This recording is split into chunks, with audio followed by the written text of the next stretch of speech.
Picture a woman sitting alone in her car in a grocery store parking lot. She just had a difficult phone call with her mother. She is upset, eyes watering, and she puts her hand on the dashboard. "It's okay, Betty," she says softly. "We'll get through this together." She pats the dashboard twice, takes a deep breath, and starts the engine. To anyone watching, this might seem strange, but to her, this is completely natural. Betty is not just a car. Betty is a companion, a listener, a source of comfort in a world that often feels cold. This is not madness. This is psychology revealing something profound about human needs for connection. People who talk to their cars are engaging in a behavior that psychologists call object anthropomorphism. This is the tendency to attribute human characteristics, emotions, and intentions to non-human things. We name them, assign them personalities. Imagine they have feelings and preferences. This is not a new phenomenon. Humans have always formed emotional attachments to objects, from childhood teddy bears to inherited family heirlooms. But cars occupy a unique space in this landscape. They move with us, protect us, respond to our touch, take us places. The relationship feels more interactive than with most possessions. Research in psychology shows that anthropomorphism serves important emotional functions. When we give human qualities to objects, we create opportunities for connection in contexts where human connection might be difficult or unavailable. The car becomes a safe recipient for thoughts and feelings we might not share with actual people. It will not judge, interrupt, or betray confidences. It will not get tired of listening or offer unwanted advice. It simply exists as a consistent presence that we can project our need for companionship onto. There is a woman named Sarah who lives in Seattle and works in tech sales. Every morning when she gets in her car, she says, "Good morning, Luna." When Luna starts smoothly, Sarah says, "Good girl." When Luna struggles on cold mornings, Sarah says, "Come on, you can do it, I believe in you." During her commute, Sarah talks through her day's anxieties out loud. She tells Luna about difficult clients, workplace politics, dating frustrations. Luna never interrupts. Luna never offers useless platitudes. Luna just exists, a constant presence that makes the isolation of commuting feel less lonely. Sarah would never admit this to friends or colleagues. They would think it was weird. But in the privacy of her car, she has created a relationship that serves real psychological needs. This reveals something important about modern loneliness.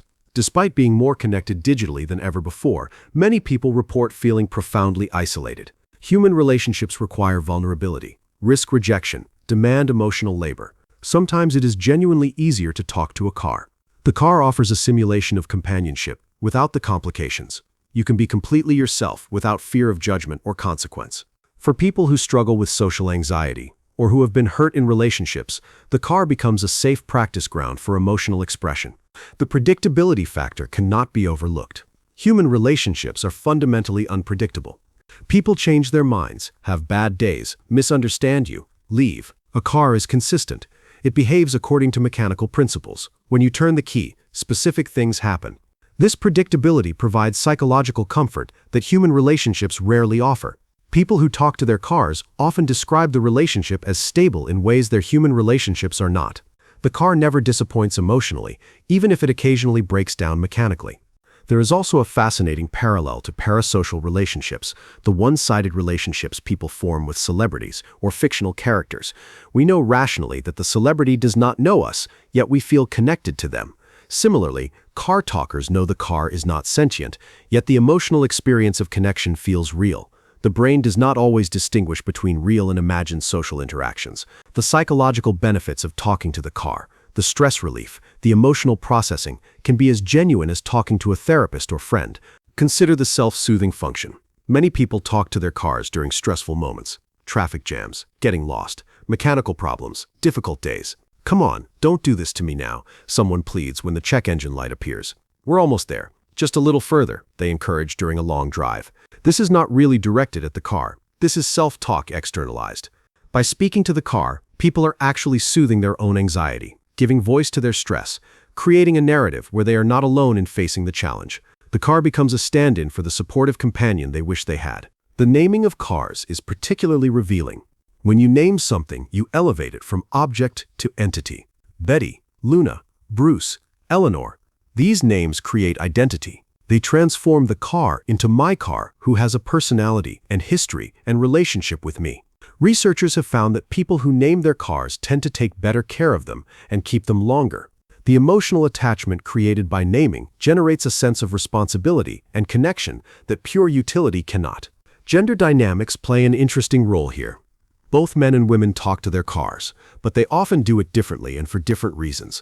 Men are more likely to talk to their cars about performance, to encourage them during difficult driving conditions, to express frustration when things go wrong.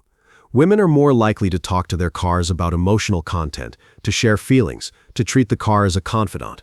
These patterns reflect broader socialization around emotional expression, but both genders are using the car to meet psychological needs that might otherwise go unmet. What happens when the car dies or gets sold reveals how real these relationships are. People report genuine grief. They feel they are losing a friend, not just a vehicle. They apologize to the car for having to let it go. They worry about whether the new owner will treat it well. This emotional response is not rational from a purely material perspective, but it is completely rational from a psychological perspective. The attachment was real, even if the object of attachment was not sentient. The loss is still a loss. The COVID pandemic intensified this behavior for many people. Isolation, remote work, reduced social contact. All of this made cars one of the few spaces people could be alone but also feel accompanied. The car became a mobile sanctuary, a consistent element in a disrupted world. People who had never talked to their cars before found themselves doing it. The psychological need for connection found whatever outlet was available. There is a stigma around admitting you talk to your car. It is seen as eccentric, slightly crazy, lonely in a pathetic way. But if you poll people honestly and anonymously, a surprising number do it. They just do not broadcast it. This stigma prevents recognition of what the behavior actually represents. A creative adaptation to emotional needs in a world where traditional sources of connection are often insufficient or unavailable. It is not pathology. It is coping. Some psychologists draw connections between talking to cars and talking to pets. Both involve anthropomorphizing non-human entities. The difference is social acceptance. Talking to pets is considered normal, even healthy. Talking to cars is considered weird. Yet psychologically, the mechanisms are remarkably similar. Both provide non-judgmental companionship. Both allow for emotional expression. Both offer consistency that human relationships cannot guarantee. The only real difference is that one barks back and one does not. Understanding the psychology of people who talk to their cars reveals something essential about human needs for connection and the lengths we will go to create the feeling of companionship. It shows how isolation and loneliness drive us to seek emotional outlets wherever we can find them. It demonstrates that the need to be heard, to be understood, to not be alone, is so fundamental that we will create relationships with inanimate objects to fulfill it. The woman in the parking lot telling Betty everything will be okay is not losing her grip on reality. She is holding on to it in the only way that feels safe. That car is not just transportation. It is therapy, friendship, and family wrapped in metal and machinery. And in a world where real connection often feels impossible, maybe talking to your car is not strange at all. Maybe it is one of the sanest things a lonely person can do.